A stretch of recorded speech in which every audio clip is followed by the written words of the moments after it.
श्रीमद्भागवतम सप्तम स्कंद अध्याय 4 ब्रह्मांड में हिरण्यकशिपु का आतंक। नारद मुनि ने कहा, ब्रह्मा जी हिरण्यकशिपु की दुष्कर तपस्या से अत्यंत प्रसन्न थे। अतएव जब उसने उनसे वरों की याचना की तो उन्होंने निसंदेह वे दुर्लभ वर प्रदान कर दिए।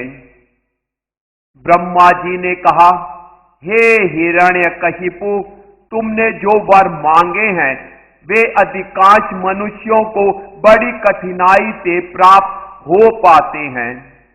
हे पुत्र, यद्यपि ये वर सामान्यतया उपलब्ध नहीं हो पाते, तथापि मैं तुम्हें प्रदान करूंगा। तब अमोघ वर देने वाले ब्रह्मा जी दैत्यों में श्रेष्ठ हिरण्यकशिपु द्वारा पूजित तथा महर्षियों एवं साधु पुरुषों द्वारा प्रशंसित होकर वहां से प्रस्थान कर गए। इस प्रकार ब्रह्मा जी से आशीष पाकर तथा कांति युक्त स्वर्णिम देह पाकर असुर हिरण्यकशिपु अपने भाई के वध का स्मरण करता रहा और इसलिए वह भगवान विष्णु का ईर्ष्यालु बना रहा। हिरण्यकशिपु संपूर्ण ब्रह्मांड का विजेता बन गया। इस महान असुर ने तीनों लोकों, उच्च, मध्य तथा निम्न लोकों को जीत लिया, जिसमें मनुष्यों, गंधर्वों, गरुड़ों, महासर्पों, चारणों, विद्याधरों, महामुनियों, यमराज, मनुष्यों, यक्षों, पिशाचों तथा उनके स्वामियों एवं भूत प्रेतों के स्वामियों के लोग सम्मिलित थे। उसने उन सारे अन्य ग्रहों के शासकों को भी हरा दिया जहां जहां जीव रहते थे और उन्हें अपने अधीन कर लिया। सबों के निवासों को जीतकर उसने उनकी शक्ति तथा उनके प्रभाव को छीन लिया। समस्त ऐश्वर्य से युक्त हिरण्यकशिपु स्वर्ग के सुप्रसिद्ध नंदन उद्यान में रहने लगा, जिसका भोग देवता करते हैं। वस्तुतः वह स्वर्ग के राजा इंद्र के अत्यंत ऐश्वर्यशाली महल में रहने लगा। इस महल को प्रत्यक्षतः देवताओं के शिल्पी विश्वकर्मा ने निर्मित किया था और इसे इतने सुंदर ढंग से बनाया गया था मानो संपूर्ण विश्व की लक्ष्मी वहीं निवास कर रही हो। राजा इंद्र के आवास की सीढ़ियां मूंगे की थी, फर्श अमूल्य पन्ने से जटित था, दीवालें स्फटिक की थी और खंबे वैदुर्य मणि के थे। उसके अद्भुत वितान सुंदर ढंग से सजाए गए थे। आसन मणियों से जटित थे और जाग के सदृश श्वेत रेशमी बिछोने मोतियों से सजाए गए थे। महल की स्त्रियां, जिनके सुंदर दांत तथा अद्भुत रमणीय मुख थे, वे महल में इधर उधर विचर रही थीं। उनके घुंघरुओं से मधुर झनकार निकल रही थी और वे रत्नों में अपने सुंदर प्रतिबिंब देख रही थी। किंतु अत्यधिक सताए गए देवताओं को हिरण्यकशिपु के चरणों पर सिर झुकाना पड़ता था, क्योंकि उसने देवताओं को अकारण ही दंडित कर रखा था। इस प्रकार हिरण्यकशिपु उस महल में रह रहा था और सबों पर कठोरता से शासन कर रहा था। हे राजन, हिरण्यकशिपु सदा ही तीक्ष्ण गंध वाली सुरा पिए रहता था। अतएव उसकी ताम्र जैसी लाल आंखें सदैव चढ़ी रहती थी। फिर भी चूंकि उसने योग की महान तपस्या की थी और यद्यपि वह निंदनीय था, किंतु 3 देवताओं ब्रह्मा, शिव तथा विष्णु के अतिरिक्त सारे देवता अपने अपने हाथों में विविध बेटे लेकर उसे प्रसन्न करने के लिए उसकी सेवा करते थे। हे पांडु के वंशज महाराज युधिष्ठिर, हिरण्यकशिपु ने राजा इंद्र के सिंहासन पर आसीन होकर अपने निजी बल से अन्य सारे ग्रहों के निवासियों को वश में किया। विश्वावसु तथा तुम्बुरु नामक 2 गंधर्व, मैं तथा विद्याधर, अप्सराएं एवं साधुओं ने उसका यशोगान करने के लिए बारंबार उसकी स्तुतियां की। वर्णाश्रम धर्म का पालन करने वाले पुरुष बड़ी बड़ी दक्षिणा वाले यज्ञ करके उसकी पूजा करते, तो वह यज्ञों की आहुतियां देवताओं को न देकर स्वयं ले लेता था। ऐसा प्रतीत होता है मानो 7 द्वीपों वाली पृथ्वी हिरण्यकशिपु के भय से बिना जोते बोए ही अन्न प्रदान करती थी।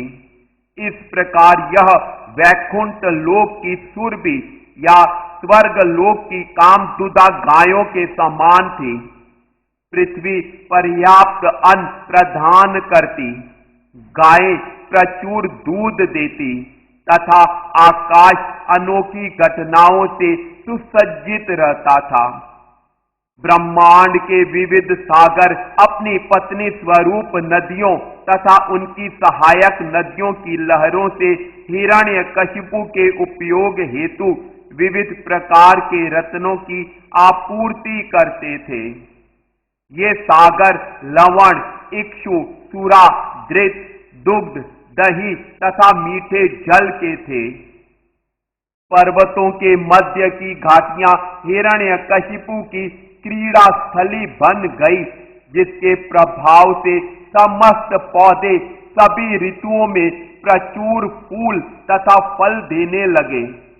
जल वृष्टि कराना, सुखाना तथा जलाना जो विश्व के 3 विभागाध्यक्षों अर्थात इंद्र, वायु तथा अग्नि के गुण हैं, वे अब इन देवताओं की सहायता के बिना अकेले हिरण्यकशिपु द्वारा निर्देशित होने लगे।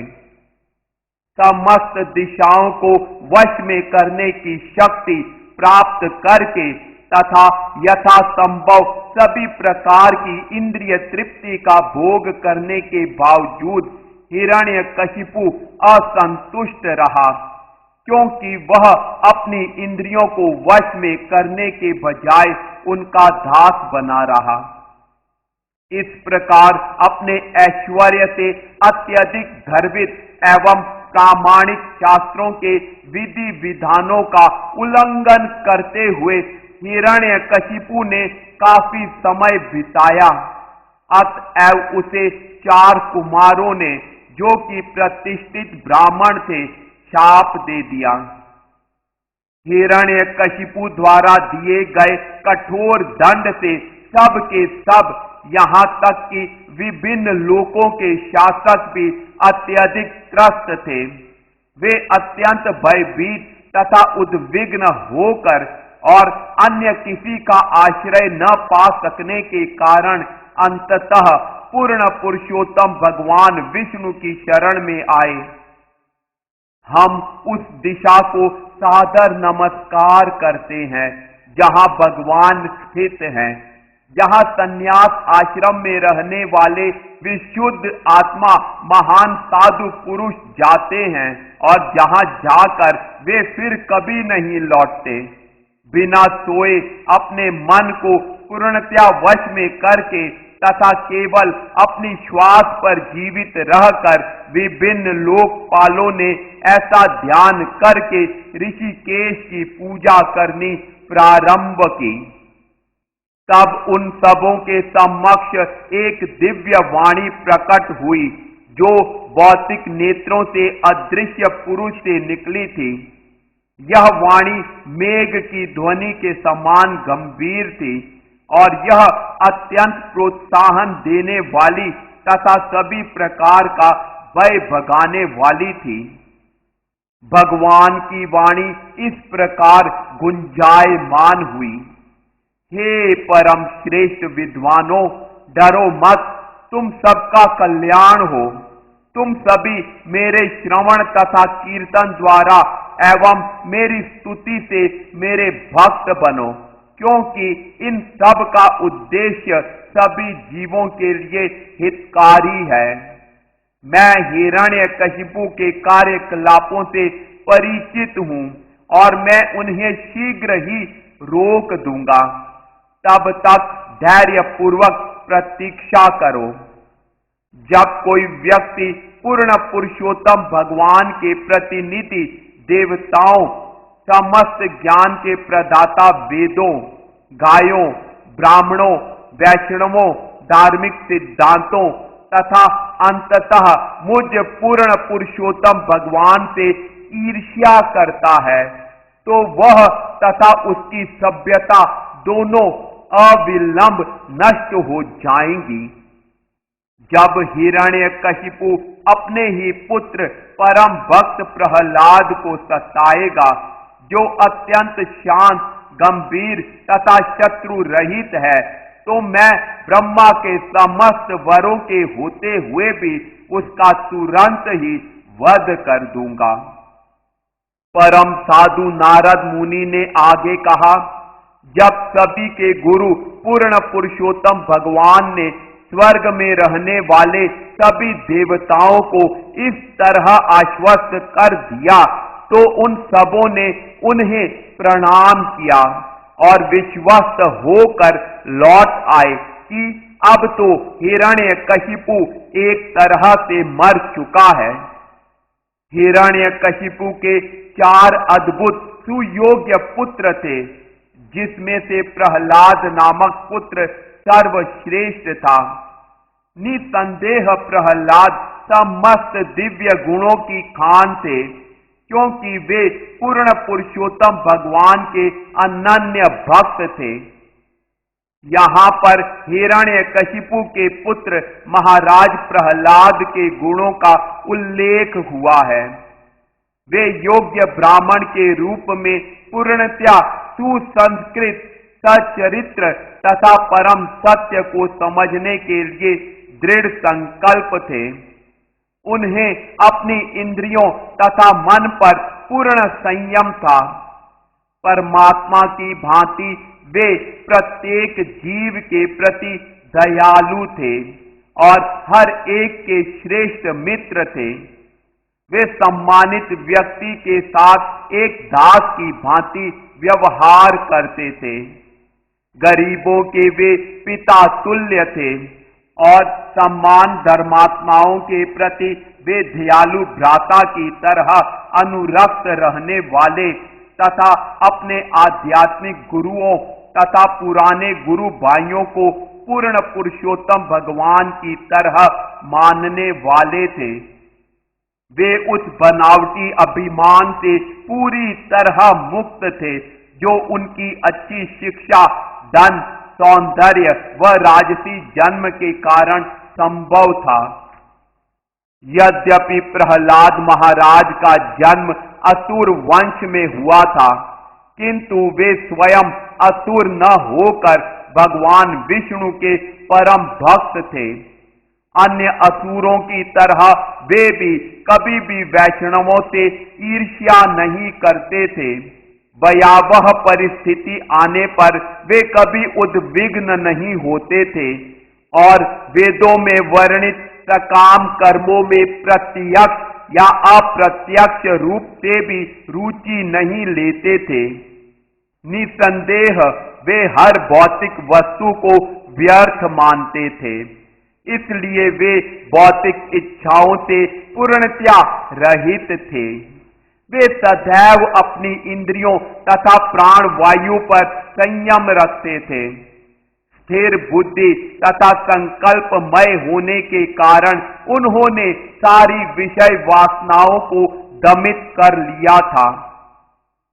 हे राजन, आज भी प्रहलाद महाराज के सद्गुणों का यशोगान विद्वान संतों तथा वैष्णवों द्वारा किया जाता है। जिस तरह सारे सद्गुण सदैव पूर्ण पुरुषोत्तम भगवान में विद्यमान रहते हैं, उसी प्रकार वे उनके भक्त प्रहलाद महाराज में भी सदैव पाए जाते हैं। हे राजा युधिष्ठिर, किसी भी सभा में जहां संतों तथा भक्तों की चर्चाएं चलती हैं, वहां पर असुरों के शत्रु देवता गण तक प्रहलाद महाराज को परम भक्त के रूप में उदाहरित करते हैं। आपका तो कहना ही क्या, जो प्रहलाद महाराज का उदाहरण सदा देते रहते हैं। भला ऐसा कौन है जो प्रहलाद महाराज के असंख्य दिव्य गुणों के नाम गिना सके। उनको वासुदेव भगवान श्री कृष्ण वसुदेव के पुत्र में अविचल श्रद्धा एवं अनन्य भक्ति थी। भगवान कृष्ण के प्रति उनकी अनुरक्ति अपनी पूर्व भक्ति के कारण स्वाभाविक थी। यद्यपि उनके सद्गुणों की गणना नहीं की जा सकती, किंतु उनसे सिद्ध होता है कि वे महात्मा थे। अपने बाल्यकाल के प्रारंभ से ही प्रहलाद महाराज को बालकों के खेल कूद में अरुचि थी।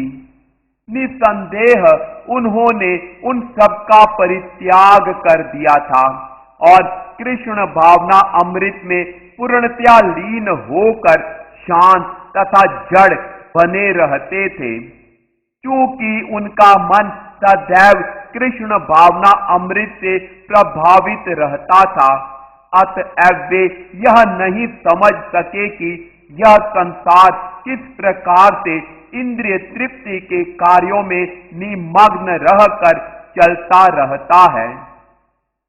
प्रहलाद महाराज सदैव कृष्ण के विचारों में डूबे रहते थे।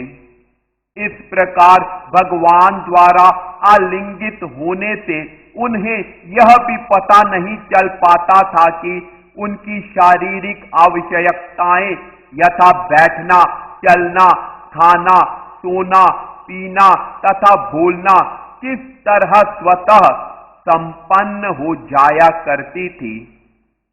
कृष्ण भावना अमृत में आगे बढ़ते रहने से वह कभी रोता था, कभी हंसता था, कभी हर्षित होता था और कभी उच्च स्वर में गाता था। कभी कभी पूर्ण पुरुषोत्तम भगवान का दर्शन करके प्रहलाद महाराज पूर्ण उत्सुकतावश जोर से पुकारने लगते। कभी कभी वे प्रसन्नतावश अपनी लज्जा छोड़ बैठते और हर्ष के भावावेश में नाचने लगते। कभी कभी कृष्ण के भावों में विभोर होकर वे भगवान से एकाकार होने का अनुभव करते और उनकी लीलाओं का अनुकरण करते। कभी कभी भगवान के कर कमलों का स्पर्श अनुभव करके वे आध्यात्मिक रूप से प्रसन्न होते और मौन बने रहते। उनके शरीर के रोंगटे खड़े हो जाते, रोमांच हो आता और भगवान के प्रेम के कारण उनके अर्धनिमीलित नेत्रों से अश्रु ढुलकने लगते। पूर्ण अनन्य भक्तों की संगति के कारण जिन्हें भौतिकता से कुछ भी लेना देना नहीं था, प्रहलाद महाराज निरंतर भगवान के चरण कमलों की सेवा में लगे रहते थे। जब वे पूर्ण आनंद में होते तो उनके शारीरिक लक्षणों को देखकर आध्यात्मिक ज्ञान से विहीन व्यक्ति भी शुद्ध हो जाते थे। दूसरे शब्दों में प्रहलाद महाराज उन्हें दिव्य आनंद प्रदान करते थे। हे राजा युधिष्ठिर, उस असुर हिरण्यकशिपु ने इस महान भाग्यशाली भक्त प्रहलाद को सताया था, यद्यपि वह उसका अपना ही पुत्र था। महाराज युधिष्ठिर ने कहा, हे देव ऋषि, हे श्रेष्ठ आध्यात्मिक पथ प्रदर्शक, हिरण्यकशिपु ने शुद्ध तथा श्रेष्ठ संत प्रहलाद महाराज को अपना ही पुत्र होने पर भी किस प्रकार इतना अधिक कष्ट दिया, मैं इसे आपसे जानना चाहता हूं। माता तथा पिता सदा ही अपने बच्चों के प्रति वत्सल होते हैं। जब बच्चे अवज्ञाकारी होते हैं तो माता पिता उन्हें किसी शत्रुतावश नहीं, अपितु उन्हें शिक्षा देने तथा उनके भले के लिए दंड देते हैं। तो हिरण्यकशिपु ने क्यों अपने इतने नेक पुत्र प्रहलाद महाराज को प्रताड़ित किया? यह सब जानने के लिए मैं अत्यंत उत्सुक हूं। महाराज युधिष्ठिर ने आगे पूछा, भला एक पिता के लिए यह कैसे संभव हुआ कि वह अपने आज्ञाकारी, सदाचारी तथा पिता का सम्मान करने वाले पुत्र के प्रति इतना उग्र बना?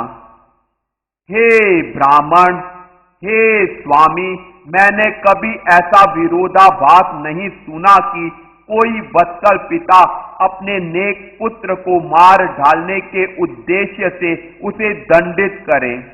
कृपा करके इस संबंध में हमारे संशयों को दूर कीजिए।